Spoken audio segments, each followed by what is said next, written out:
it when I have the intention like me, but then in the moment I'm like, bam, right then. You tell us. Resistance, I drop my resistance. Me. You're not calling on me, you're not calling on me, you're not calling on me, you're not calling on me, you're not calling on me. And when you don't care for calling on you, then then that vibration isn't active, and then the vibration that was active that you're no longer trampling with your doubt causes you to seem like the logical choice. Got it. Thank you. The entire world is revolving around you just like that. It's counterintuitive to you at this point, but it won't be for long. The more you effort, the more you are holding yourself in a vibration that doesn't let what you want come. Because you've already identified it's big and it's hard. And therefore I must try. And the very trying holds you in resistance to the ease that is natural. Let me shift it, if you'll allow. I am the happiest I've ever been in my life, and it's because the teachings that you have taught me, and I have learned to live them. I've learned to live them unapologetically in my life, that even at work, like, whoa, reality does not touch me, like this is the magic that I'm in. Every morning as I'm in the shower, sometimes I'll have questions what I would ask in the hot seat, and you come in and you answer it to the point where I'm like, all right, I've got everything, and the only thing that I've been thinking about all week is that I wanted to sit in the hot seat and say thank you. Because I've discovered that gratitude, when you're excited, when you're just so grateful, seems to make things happen. And the more I can get grateful for something and get excited for things that I haven't seen yet, but I'm just so excited as if it's already here, it seems to come. Because that vibration of appreciation, that's an emotion that you can get too easily. And so we have a question for you. Are you able to acknowledge that there is a separation between the emotion of appreciation? You're calling it gratitude. We prefer appreciation. Doesn't really matter. Appreciation. Can you acknowledge that there is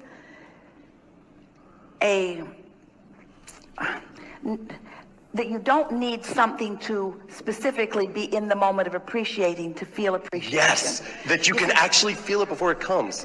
That's the key. Yes. That's the key. I don't need a motive to appreciate. And in not having an ulterior motive, in just getting there, then the world is your oyster. Everything will flow to you easily, and is. Someone sat in this hot seat once, and I was listening to them in the car, and they were asking for, somehow you gave a rampage about a BMW. And at the time I was like, oh, that would be neat. And so I pretended, I got to the point where it felt like it. And then sure enough, I find myself a few months later in like, wow, I didn't even want it. I did want it. It just kind of showed up. How can you not go into that rampage and imagine sitting and it just shows up and not, anyway. Well, it's a lovely thing. And this is what's beginning to happen to you more and more, to a lot of you, where a manifestation happens that it doesn't, and it didn't feel like you were trying very hard. It didn't feel like you said, I don't think I even wanted it. And the reason that it felt like you didn't want it is because you associate wanting with the stress of yearning for something. Yeah. Where when you find that pure alignment, then the universe just begins yielding to you shovels full of manifestations that have been in your vortex for a while. In other words, it's such a lovely thing to have been just looking for fun and looking for clarity, not looking for a BMW, looking for fun and looking for clarity, not looking for a beautiful house in the snow, looking for fun and looking for clarity, looking for fun and looking for clarity, and finding fun and finding clarity, and finding fun and finding clarity, and finding fun and finding clarity. And then things begin manifesting in your experience effortlessly, because you finally are experiencing the power of the leverage of alignment. You see, that's why we've been explaining to you that you've been sifting and sorting and asking and putting it in your vortex, and it's been culminating there, it's been gathering. It's prepared itself for you being ready for it. It's better now than it was when you first put it there, because you put other things in there with it that all morph together. And so your vortex, your vibrational reality, is ready to burst onto the scene in the moment that you vibrationally stop disallowing it. So this is the piece. This is another key that this gathering will help you hear in a very strong way. Humans often think that if they've got their sights on something, that they must find a way to think about that, think about that, think about that, think about that, think about that, think about that, and rein it in like a fish on a line. It's not like that at all. It's that once you have set your sights on it and it's in your vortex, now your work is to chill. Your work is not to figure out what the path is. The path is being revealed to you. You just have to figure out how to be receptive to the information about the path. Can you feel the difference about that? And the thing that trips you up, we're trying to demonstrate it for you here. So there is a vibration that becomes a thought. That's momentum worth celebrating. But humans don't want to celebrate it until it's in the garage.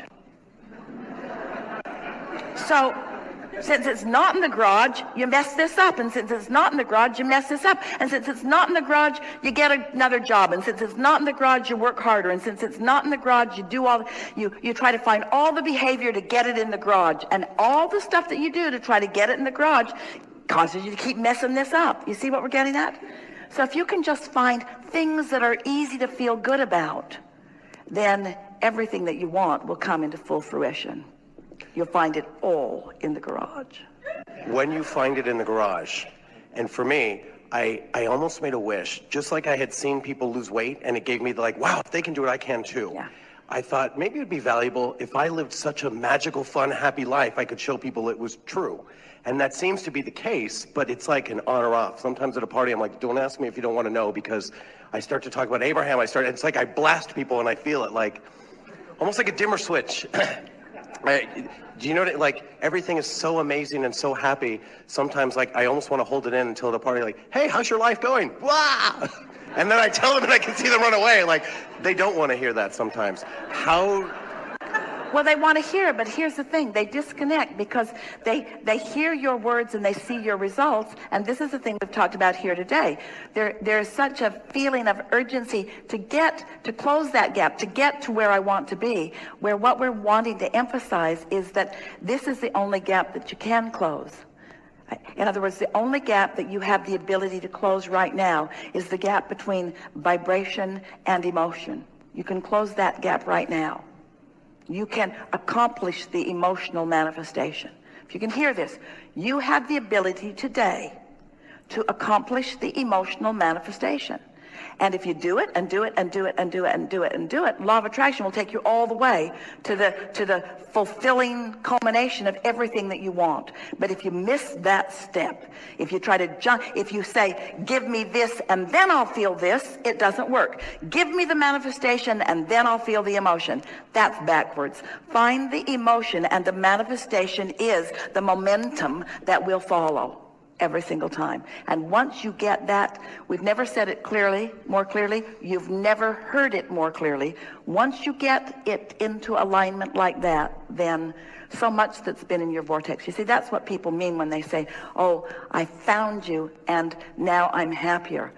All that happened in their meeting of us is that we helped them to settle in to their natural vibration of allowing what they had already done all the work about. The work's already done.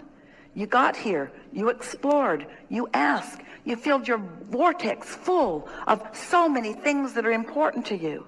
And now, as you find a way to just chill a little and reach for that unconditional emotion. I'm not happy because a BMW is on the way. I'm happy because I want to be happy.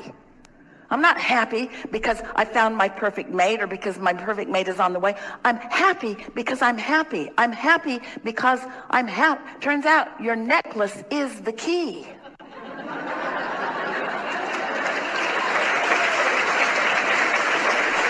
I'm happy.